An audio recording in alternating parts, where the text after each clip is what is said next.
ज्या ऐतिहासिक क्षणाची आपण वाट पाहत आहोत, मी त्या दोन्ही नेत्यांना विनंती करतो, त्यांनी ह्या मंचावर यावं आणि मराठीचा आवाज किती बुलंद आहे ते दाखवून द्यावं.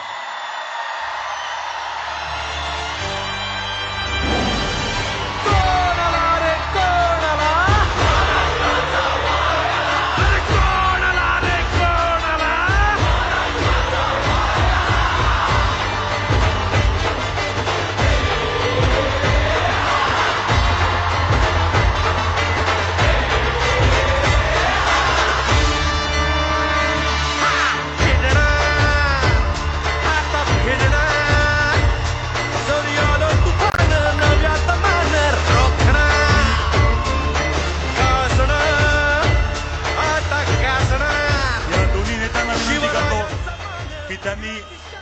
छत्रपती शिवाजी महाराजांच्या पुतळ्याला पुष्पहार अर्पण करावा आणि या कार्यक्रमाची औपचारिक सुरुवात